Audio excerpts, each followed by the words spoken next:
இதா வந்து திவ்யா குட்டி இதை குட்டி உன்னை அடிச்சுட்டு மண்டையை உடைச்சு வெளில போயிருவேன் நான். அத்தே தாரா இருப்போமே புரட்ட விட்டு வச்சுக்கோ, சத்தியமா சொல்றேன். தண்ணி எலி மேல நான் ஊத்துல.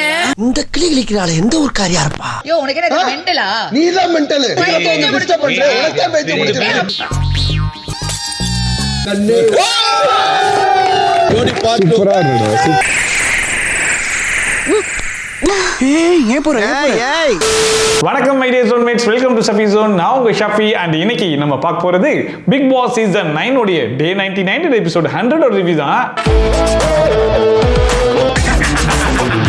இந்த டர்பிஸ்லாம் கடைசி வரைக்கும் அடங்குறதுக்கு வாய்ப்பே கிடையாது போல இருக்கே. எப்ப இந்த மனுஷன் ரீஎன்ட்ரியில உள்ள வந்தாப்புலையோ அப்ப இருந்து இப்போ வரைக்கும் வியானா குட்டி திவ்யா குட்டின்னு பின்னாடியே சுத்திட்டு இருக்காப்ல. இப்போ வந்து வியானா குட்டி திவ்யா குட்டின்னு கூப்பிடும் போது திவ்யா வந்து என்ன திவ்யா குட்டின்லாம் கூப்பிடாதீங்க, திவ்யானே கூப்பிடுங்கன்னு சொன்னா எனக்கு திவ்யா குட்டின்லாம் கூப்பிட பிடிச்சிருக்கு அப்படிங்கிற மாதிரி அடம் பிடிச்சிட்டு இருக்கு தர்பிஸ். இதுல வேற உன்னை விரட்டி விரட்டி லவ் பண்ணா நீ என்ன பண்ணுவ அப்படிங்கிற மாதிரி திவ்யாட்ட கேட்டாப்புல. நான் கூட திவ்யா வந்து விரட்டி விரட்டி அடிப்பேன் அப்படிங்கிற மாதிரி சொல்லுவாங்கன்னு பார்த்தா எனக்கு பாய் ஃப்ரெண்ட் இருக்காங்க அப்படிங்கிற மாதிரி சொல்லி முடிச்சு விட்டாங்க. திவ்யா விரட்டி விரட்டி லவ் பண்ண ஆரம்பிச்சா என்ன பண்ணுவேன்? பாய் ஃப்ரெண்ட் இருக்கே. இத்தனைக்கும் வியானாவும் திவ்யாவும் நம்ம தர்பீஸை பார்த்து அண்ணான்னு இது வரைக்கும் கூப்பிட்டதே கிடையாது. அதனால தர்பீஸை ஒரு அட்வான்டேஜா எடுத்துக்கிட்டு போயிட்டு வளைஞ்சிக்கிட்டு இருக்கான் போல இருக்கு அப்படிங்கிற மாதிரி நினைச்சா கூட பரவாயில்ல. ஆனா வார்த்தைக்கு வார்த்தை ரெண்டு பேரும் அண்ணா அண்ணான்னு கூப்பிட்டுமே இந்த மனுஷன் போய் இந்த வழி வலிகிறாருன்னா இந்த ஆளை என்னன்னு சொல்றது? திவ்யா குட்டி திவ்யா குட்டின்னு எனக்கு பிடிச்சிருக்கு. அண்ட் பிக் பாஸ் சீசன் 9 உடைய கடைசி வாரம் இதுதான் அப்படிங்கிறதுனால கேர்ள்ஸ் எல்லாருமே சேர்ந்து சூப்பர் டெலிக்ஸ் வீட்ல ஒண்ணா படுக்கலாம் அப்படிங்கிற மாதிரி ஒரு பிளானை போட்டிருப்பாங்க போல இருக்கு. அதை வந்து மத்தவங்க கிட்ட சொல்லும்போது சரி ஓகேன்னு சொல்லிட்டு போயிட்டாங்க. ஆனா நம்ம தர்பீஸ் கிட்ட வந்து திவ்யா கேட்கறாங்க. அதுக்கு நம்ம தர்பீஸ் எனக்கு புது இடத்துல படுத்த தூக்கம் வராதுமா அப்படிங்கிற மாதிரி சொல்லிட்டு இருக்காப்ல. இந்த மனுஷனுக்கு புது இடத்துல படுக்கிறது ஒன்றும் பிரச்சனை கிடையாது. வியானா குட்டியும் திவ்யா குட்டியும் இல்லாத இடத்துல போய் படுக்கணும்ல, அதுதான் பிரச்சனை போல இருக்கு. அவ்வளவு சொல்லியுமே வந்துட்டு இல்லம்மா இல்லம்மா நான் இங்கேயே படுத்துக்கிறேம்மா அப்படிங்கிற மாதிரிலாம் சொல்லிட்டு இருந்தாப்ல. அதை மீறி அங்க பாருங்க ஒரு முதப்பட்டு வந்து ஃப்ரீயா தான் இருக்குது, அங்க போய் படுத்துக்கோங்கன்னு சொல்லும் போது அங்க எங்கம்மா ஃப்ரீயா இருக்குது பாருமா, எவ்வளவு துணி கிடக்குது பாருமா, கிளீனாவே இல்லம்மா அப்படிங்கிற மாதிரி சொன்னாப்ல.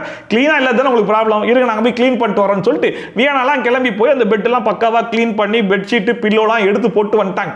போட்டாச்சுங்க கிளம்புங்க அப்படிங்கிற மாதிரி சொல்லும் போது தர்பீஸும் சரி ஓகேன்னு சொல்லிட்டு கிளம்பிட்டாப்ல. ஆனா அந்த நேரத்தில் விக்ரம் உள்ள வந்து என்னையா நீ இங்கே படியா, ஓம் பெட் ஓம் உரிமை அப்படிங்கிற மாதிரி சொன்ன உடனே எவன்டா இந்த வார்த்தையை சொல்ல மாட்டான்னு தர்பீஸ் காத்துக்கிட்டு இருந்திருப்பாரு போல இருக்கு. டபுக்குடின்னு படிச்சாப்ல. இது ஓம் பெட் தானே, இப்போ நீ எங்க அவ்வளவுதான். ஆக்சுவலா விக்ரம் இங்க வந்து கொளுத்தி தான் போடுறாப்ல அப்படிங்கிற விஷயம் தர்பூசணிக்கு நல்லா புரியத்தான் செய்யுது. பட் இருந்தாலும் விக்ரம் சொல்றத நம்ம ஒரு அட்வான்டேஜா எடுத்துட்டு என்னப்பா நீங்க அங்க போகன்றீங்க அந்த மனுஷன் இங்க படுங்கன்றாப்ல, எனக்கு இதுக்கு மேல பேசுனீங்கன்னா கோவம் வந்துரும் அப்படிங்கிற மாதிரி அந்த இடத்துல சட்டை மைக்கெல்லாம் கழட்டி போட்டு படுத்தாப்ல. அவ்வளவு சொல்லியும் தர்பீஸ் அங்கேயே படுத்த உடனே வியானா திவ்யாலாம் பயங்கரமா கடுப்பாயிட்டாங்க. இதனைக்கும் வியானாலாம் உன் பேச்சை கேட்டு தானே போய் அந்த பெட் எல்லாம் கிளீன் பண்ணிட்டு வந்தேன், இப்போ இங்கே படுத்து கிடக்கிறேன்னு சொல்லி கேட்டா விக்ரம் சொல்லிட்டார்ல அதனாலதான் இங்க படுத்தேன் அப்படிங்கிற மாதிரி விக்ரம் மேல வந்து பழிய போடுறாப்ல. உடனே திவ்யா வந்து விக்ரம் கிட்ட கேட்டா நான் ஒன்னும் பெருசாலாம் கன்வின்ஸ் பண்ணி எஃபோர்ட்லாம் போடல, யோ அங்கேயே படுத்துக்கோயான்னு சும்மா சாதாரணமா சொன்னேன், அதை கேட்ட அந்த மனுஷன் அங்கேயே படுத்துக்கிட்டான் அப்படிங்கிற மாதிரி சொல்றாப்ல. அதுக்கப்புறம் யோ மதுரக்காரையா நீயே மதுக்காரனா இருந்தா அந்த பெட்டை விட்டு எஞ்சி வரக்கூடாதியா அப்படிங்கிற மாதிரி கொளுத்தியும் போட்டுக்கிட்டே இருக்காப்ல. அண்ட் அந்த மனுஷன் அதை அட்வான்டேஜ் எடுத்து அங்கேயே தான் படுத்து கிடக்கிறாப்ல. இப்போ திவ்யா வியானலாம் கேட்டது ஒரு பெரிய விஷயமா? இன்னைக்கு ஒரு நாள் அதுவும் கடைசி வாரம் அப்படிங்கிறதுனால டெய்லியும் கேட்கல, ஒரு நாள் மட்டும் நாங்கள் ஒன்னா படுத்துக்கிறோம் அப்படிங்கிற மாதிரி ஒரு சின்ன ரெக்வஸ்ட் தான் எடுத்து வச்சாங்க. இவ்வளவு நேரம் வந்துட்டு திவ்யா குட்டி வியானா குட்டி அப்படிங்கிற மாதிரி பின்னாடியே சுத்தத்திடுதுல. சரி ரைட் ஒரு நாள் ஆசைப்படுறாங்கன்றதுனால போய் படுப்போம் அப்படிங்கிற மாதிரி படுக்கலாம்ல. இத்தனைக்கு பெட் எல்லாம் கூட கிளீன் பண்ணி கொடுத்துட்டாங்க. அதை மீறி இந்த தர்பூசணி இங்க படுத்து கிடக்குறாரு அப்படின்னா கொழுப்பு தானே. நீ என்ன சொன்ன போய் 3 பேர் உனக்கு கிளீன் பண்ணி கொடுத்தாங்க. இந்த ஆளை நம்பி ஒண்ணும் பண்ண முடியாது. அந்த திவ்யாவும் முடிஞ்ச அளவுக்கு போறியா இல்லையா போறியா இல்லையான்னு ஒரு 4 வாட்டி கேட்டு பார்த்தாங்க. கடைசி வரைக்கும் கண்டுக்கிற மாதிரியே தெரியலன்னு சொல்லிட்டு நல்லா போட்டு நம்ம தர்பூசை கிளின்னு கிழிச்சு தொங்கு விட்டு போயிட்டாங்க. இதுக்கப்புறம் நீ வாடி வந்துகிட்டு திவ்யா குட்டின்னு வாயெல்லாம் உடச்சு விட்டுற வெளியே போறதா இல்லையா பாரு, இன்னைக்கு கொரட்டை மட்டும் விட்டு பாரு, தண்ணி எடுத்து மூஞ்சிலே ஊத்துறானா இல்லையா பாரு அப்படிங்கிற மாதிரி தர்பூசை எந்த அளவுக்கு பொளக்க முடியும் பொளந்து விட்டாங்க. புரட்ட விட்டு வச்சுக்கோ, சத்தியமா சொல்றேன். தண்ணி எலி மேல நான் ஊத்துல. திவ்யா போட்டு இந்த கிளிக்கிறாங்க. ஆனா தர்பூசணி அதெல்லாம் காதுல வாங்கிட்டு பேசவே இல்லையே, அப்படியே படுத்து கிடக்குறாப்ல. இத்தனைக்கும் அசந்து தூங்குற மாதிரி ஆக்டிங்க போட்டுக்கிட்டு அங்க என்னென்ன பேசுறாங்க அப்படிங்கிறதெல்லாம் காதுல தான் வாங்கிட்டு இருக்காரு போல இருக்கு. பிரவீன் அங்கே வந்து வெக்க கட்டவனே அப்படிங்கிற மாதிரி சொன்ன உடனே திவ்யாவே வேணாம் அப்படிலாம் பேசாதீங்க, அந்த மனுஷன் தூங்கிட்டாப்ல அப்படிங்கிற மாதிரி அப்ப கூட திவ்யா வந்து பாவம் பாக்குறாங்க. திவ்யா போட்டு அந்த கிளிச்சாங்க. அப்பெல்லாம் திறக்காத தர்பீஸுடைய கண்ணு பிரவீனுடைய வாய்ஸை கேட்ட உடனே இங்க பாரு பிரவீன், லிமிட்டை கிராஸ் பண்ணி போயிட்டு இருக்க பிரவீன், ஓவரா பேசிட்டு இருக்க பிரவீன் அப்படின்னு சொல்லிட்டு பிரவீன் கிட்ட கத்திட்டு அங்கிருந்து நேரா திவ்யா கிட்டயும் வந்துட்டாப்ல. திவ்யா நானும் பார்த்துக்கிட்டே இருக்கேன், நீ ரொம்ப ஓவரா பேசுற திவ்யா அப்படிங்கிற மாதிரி சொன்ன உடனே திவ்யாவும் களத்துல இறங்கி கிளின்னு கிளிக்க ஆரம்பிச்சிட்டாங்க. இதுல வேற அந்த மனுஷன் ஃபர்ஸ்ட் வீக்குலாம் போறாப்ல. உனக்கு முன்னாடி இந்த வீட்டுக்கு நான் வந்தேன், நான் தான் இந்த வீட்டுடைய ஃபர்ஸ்ட் என்ட்ரி தெரியுமா, நீ எல்லாம் ஒயில் கார்டுல தான் உள்ள வந்த, நீ எப்படி என்ன இந்த வீட்டுல படுக்க கூடாதுன்னு சொல்லுவ அப்படிங்கிற மாதிரிலாம் கேட்டுட்டு இருக்காப்ல. அதை பார்க்கும்போது யோ அவங்க எப்பயும் அவனை இந்த வீட்டுல படுக்க கூடாதுன்னு சொன்னாங்க, அங்க போய் படுத்துக்கிறியா, கேர்ள்ஸ்லாம் ஒன்னா படுத்துக்கிறோன்னு ஒரு ரெக்வெஸ்டா தான் கேட்டாங்க. சரின்னு சொன்னேன், போய் பெட் எல்லாம் க்ளீன் பண்ணிட்டு வந்தாங்க. அதுக்கப்புறம் பெட்ஷீட்டை போத்திட்டு படுத்தா யாரா இருந்தாலும் கடுப்பாக தானே செய்வாங்க. அதை சொன்னா இந்த மனுஷன் எதெல்லாம் பேசிட்டு இருக்கான் பாருங்க. இதுக்கு முன்னாடி தர்பீஸை ஒரு பெட்ல படுக்க விட மாட்டேன் அப்படிங்கிற மாதிரி ஒரு சின்ன பிராங்க் பண்ணிருப்பாங்க போல இருக்கு. அது பிராங்க்னு தெரியாம திவ்யா போயிட்டு தர்பீஸ்க்காக சப்போர்ட் பண்ணிலாம் பேசியிருப்பாங்க போல இருக்கு. அதை எடுத்து சொல்லி காமிச்சாங்க, உனக்காக சப்போர்ட் பண்ணி நான் பேசினேன், கடத்துல நான் ஒரு ரெக்வெஸ்ட் பண்றேன், நீ அங்க போக மாட்டேறல அப்படிங்கிற மாதிரி சொன்னதுக்கு, ஏய் நான் எங்கப்பா உன்ட்ட சொன்னேன், நான் உன்னை திட்டவே இல்லையப்பா, நான் பிரவீன் தானப்பா திட்டினேன் அப்படின்னு சொல்லிட்டு அந்த பல்ட்டி அடிக்கிறான் அந்த ஆளு. ஐயோ இவ்வளவு நேரம் கத்துறதெல்லாம் கத்துன, பேசுறதெல்லாம் பேசுனேன், இப்போ எப்படியே உன்னால இப்படி ஒரு பல்ட்டி அடிக்க முடியுது அப்படிங்கிற மாதிரி தான் இருந்துச்சு. நான் உன்னை ஒண்ணுமே சொல்லல, அவனை தான் திட்டினேன் நானு. எந்திரிச்சு நீ என்னதான் திட்டின? நான் என்ன திவ்யா திட்டினேன்? அந்த வழக்கமா எந்த ஒரு சண்டைன்னு வந்தாலும் சரி, வாக்குவாதம் வந்தாலும் சரி, எதுவா இருந்தாலும் சரி, தன்னுடைய தற்பெருமையை மட்டும் பேசாம விட மாட்டேன் அப்படிங்கிற ஆள் தானே தர்பீஸ். அதனால இந்த இடத்துல கூட பாருங்க, இந்த வீட்டுக்கு ஃபர்ஸ்ட் கண்டஸ்டன்டா வந்தது நான் தான், ஒரு வைரல் கண்டஸ்டன்டா உள்ள வந்து இந்த டிஆர்பி எல்லாம் ஏத்தி விட்டது ஒரு தப்பா அப்படிங்கிற மாதிரி கேட்டுக்கிட்டு இருக்கேன். யோ ஒன்னெல்லாம் இந்த வீட்டுக்குள்ள விட்டதே முதல்ல தப்புன்ற மாதிரி வெளியே நாங்கெல்லாம் பேசிட்டு இருக்கோம். இதுல நான் தான் வைரல் கண்டஸ்டன்ட், நான் வந்ததுனால தான் டிஆர்பி எகிரிச்சுன்ற மாதிரி உனக்கு நீயே பேசிட்டு இருக்கியே, யார் யா நீயே அப்படிங்கிற மாதிரி தான் இருந்துச்சு. அண்ட் இதுல வர தூங்கிட்டு இருக்கும்போது இந்த மாதிரிலாம் பேசலாமா அப்படிங்கிற மாதிரி கேட்ட உடனே திவ்யாக்கு சுருன்னு ஏறிடுச்சு. நீ என்கிட்ட வந்து திவ்யா குட்டிங்கிற, லவ் யூங்கிற, பின்னாடியே சுத்துற உன் பாய் ஃப்ரெண்டை கழட்டி விட்டு வாங்குற, கண்ட கருமத்தெல்லாம் நீ என்ன பேசிட்டு இருக்க, அதெல்லாம் நான் ரொம்ப ஸ்போர்ட்டிவா எடுத்துட்டு இருக்கேன், நான் பேசுறது மட்டும் உனக்கு கோவம் வருதா அப்படிங்கிற மாதிரி சொன்னா, நீ கூட தான் வாடா போடான்னு பேசுற, வாட்டர்னு கூப்பிடுற, பேர் சொல்லலாம் கூப்பிடுற அப்படிங்கிற மாதிரி சொல்லிட்டு ரெண்டு பேரும் மறுபடியும் களத்துல இறங்கி கிளியும் கிளிக்க ஆரம்பிச்சிட்டாங்க. திவ்யா நீ லவ் யூ சொல்வியா, கல்யாணம் பண்ணிக்கிறேன்னு சொல்வியா, பாய் ஃப்ரெண்ட் கழட்டி விடுன்னு சொல்வியா, அதான் நாங்க ஸ்போர்ட்டிவா எடுத்துக்கலாம். இதுல படுக்கலாம்னு எஞ்சி போன தர்பீஸ் அங்கே படியா, நீ மதுரக்காரன் ஏன் எஞ்சி வர அப்படிங்கிற மாதிரிலாம் உசுப்பேத்தி விட்டது யாரு, விக்ரம். கடைசில இந்த பிரச்சனை அவ்வளவு தூரம் பெருசான உடனே விடு தர்பீஸ், நாளைக்கு காலையில பேசிக்கலாம் அப்படிங்கிற மாதிரி அது முடிச்சு வைக்கிறது யாரு, அதே விக்ரம். ஆக்சுவலா பிக் பாஸ் பொறுத்த வரைக்கும் எல்லா சீசன்லயுமே 1-2 லவ் கண்டென்ட்லாம் இருக்கத்தான் செய்யும் அப்படிங்கிறது ஊரறிஞ்ச விஷயம் தான். ஆனா இந்த சீசன் கொஞ்சம் ஸ்பெஷல். ஏன்னா டே 1ல உள்ள போன உடனே அம்பிட்டு பேர் வாங்க லவ் பண்ணலாம் அப்படிங்கிற மாதிரி ஆளை பிடிக்க ஆரம்பிச்சிட்டாங்க. டேய் என்னடா இப்படி வெறி பிடிச்சி சுத்துறீங்கன்ற மாதிரி தான் இருந்துச்சு. 1-2 தான் பரவாயில்ல, 4-5 லவ் கண்டென்டா அப்படிங்கிற மாதிரி தான் இருந்துச்சு. ஸோ எல்லாருமே லவ் கண்டென்ட் பண்ணலாம் அப்படிங்கிற மாதிரி சுத்திட்டு இருக்கிற இடத்துல திவ்யா மட்டும் எனக்கு இந்த லவ் கண்டென்ட்டும் வேணாம், நானும் யாரையும் அப்ரோச் பண்ண மாட்டேன், என்னை அப்ரோச் பண்ற அளவுக்கு நான் வச்சுக்கவும் மாட்டேன் அப்படிங்கிற மாதிரி டீசென்ட்டா இருந்தாங்க. பட் இந்த ரீஎன்ட்ரிக்கு அப்புறமா வாட்டர்மெலன் சார் வந்து ஃப்ளோட் பண்ணும்போது ஸ்டார்டிங்ல இந்த மாதிரி வாட்டர் இந்த மாதிரி வேலையெல்லாம் என்கிட்ட வச்சுக்காத, ஒட்ட நறுக்கி விட்டுருவேன் அப்படிங்கிற மாதிரி சொல்லி அமைச்சிருந்தா அந்த மனுஷன் பாட்டு போயிருப்பான். ஆனா ஸ்பேஸ் கொடுத்ததுனால தான் அது இவ்வளவு தூரம் வந்து நிக்குது அப்படிங்கிறது திவ்யாவே புரிஞ்சுக்கிட்டாங்க.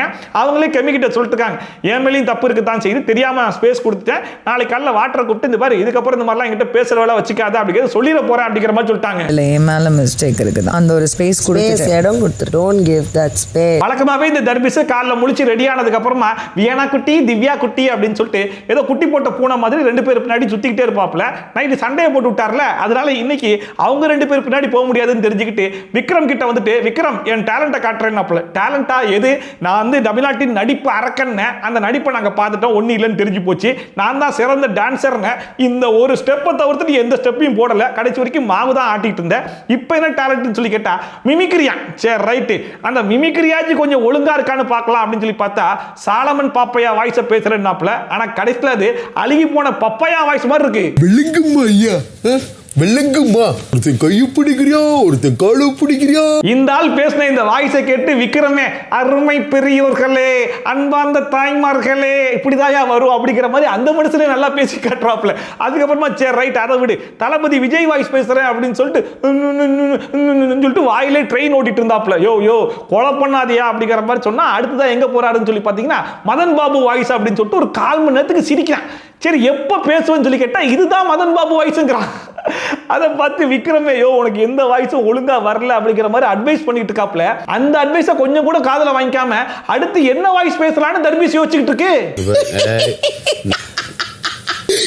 வேணாம். அந்த கொஞ்ச நேரத்திலே பேடாஸ்மா அப்படிங்கிற பாட்டை போட்டு விட்டோன்னே அம்பிட்டு பேரும் போயிட்டு ஏ அப்படிங்கிற மாதிரி கை தட்டிட்டு இருந்தாங்க. கிடத்துல பார்த்தா கலையரசனும் பிரஜனும் தான் வீட்டுக்குள்ள வந்தாங்க.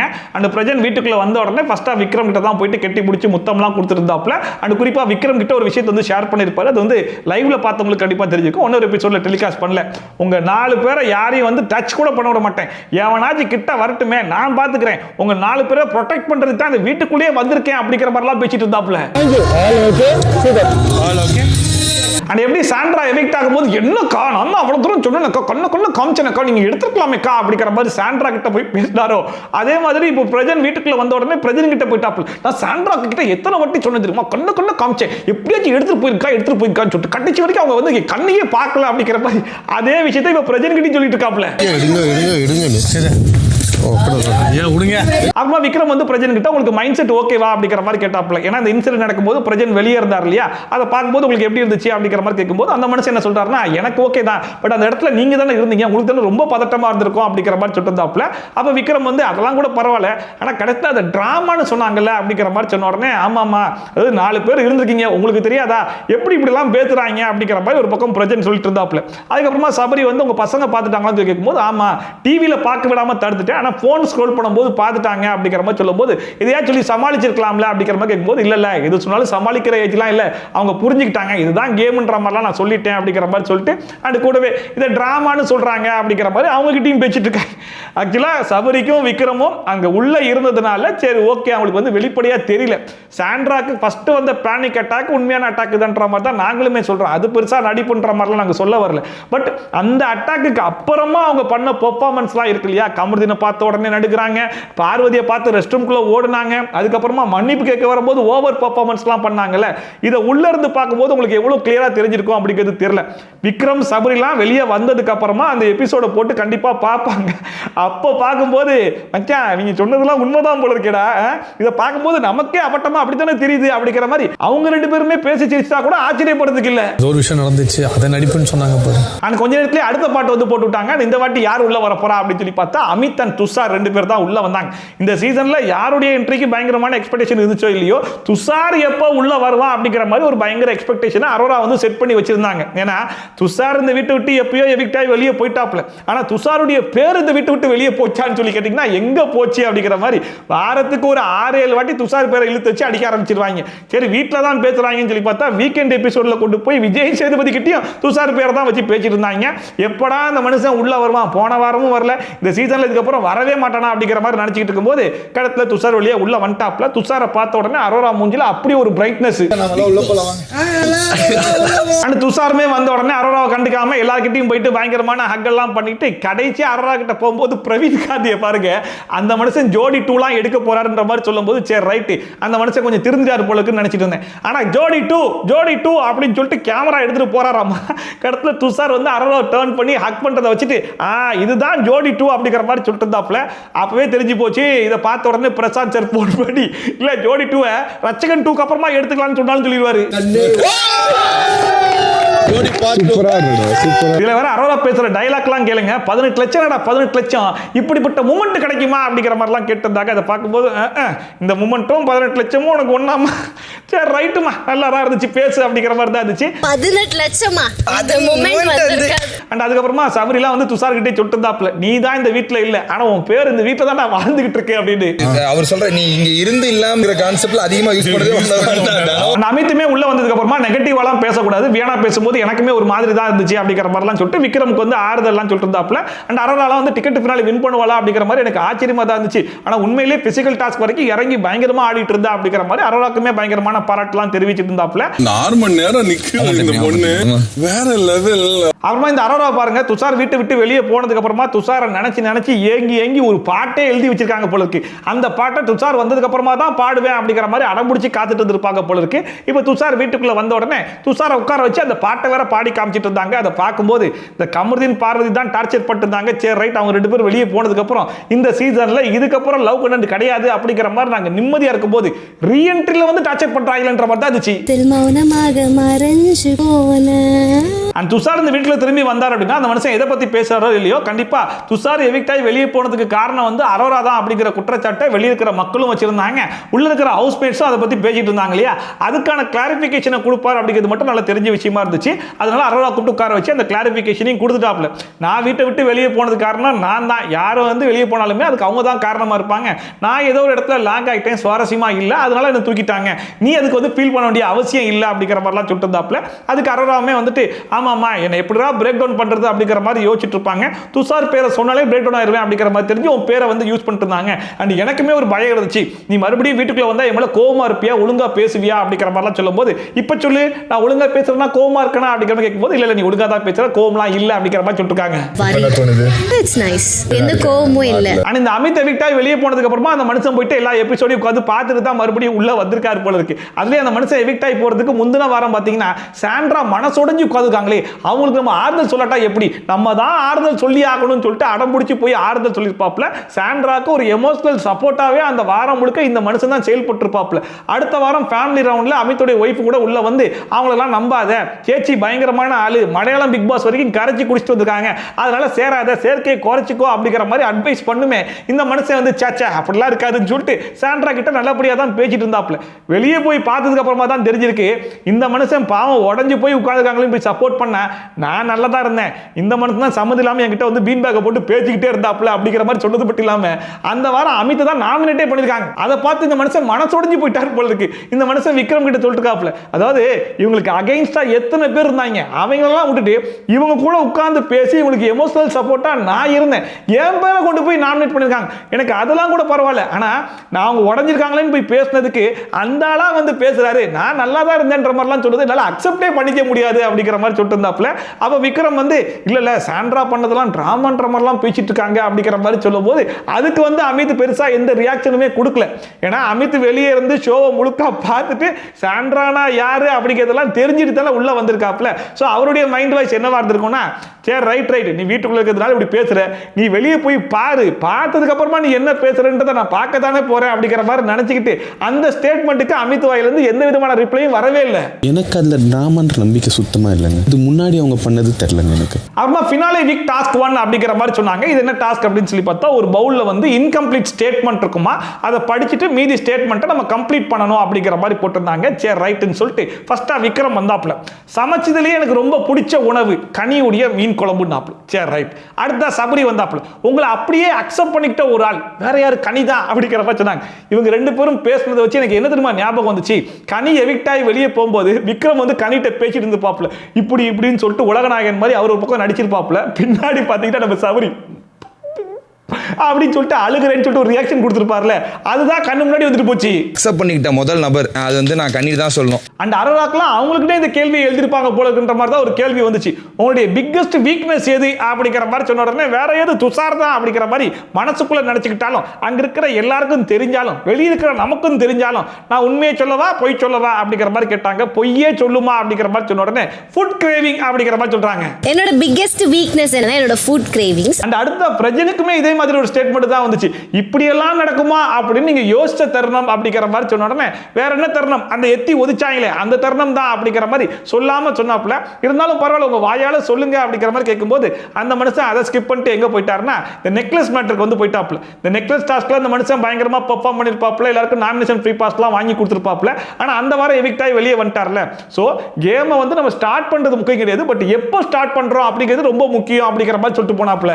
நல்லா புரிஞ்சிச்சுன்னா ஆட முடியாது, ஆரம்பத்திலே புரிஞ்சுக்கோங்க, அப்பதான் கேம் நீங்க ஆட முடியும். அந்த அடுத்த திவ்யா பாத்தீங்கன்னா நானே நினைச்சு பயங்கர ப்ரௌடா ஃபீல் பண்ண ஒரு தருணம் அப்படிங்கிற மாதிரி கேள்வி கேட்டிருந்தாங்க. அப்படிலாம் இருக்கிறதுக்கு வாய்ப்பு இல்லையே அப்படிங்கிற மாதிரி யோசிச்சுட்டு இருக்கும்போது இந்த கார் டாஸ்க்ல ரெண்டு பேரும் எத்தி மிதிச்சதுக்கு அப்புறமா திவ்யா வந்து அவங்க ரெண்டு பேரையும் வச்சு செஞ்சிருப்பாங்க இல்லையா, அது பர்சனலா எனக்கு பிடிச்ச தருணமா இருந்துச்சு. பட் அவங்க என்ன சொல்றாங்கன்னு சொல்லி பாத்தீங்கன்னா இவங்க வந்து ரொம்ப ஃபேக்கா பேசுறாங்க, நியாயமே இல்லாம ஒன்று பண்ணிட்டு அதை வச்சு ஒன்று பண்றான்ற மாதிரிலாம் எல்லாரும் என் மேல ஒரு குற்றச்சாட்டை வச்சிருந்தாங்க.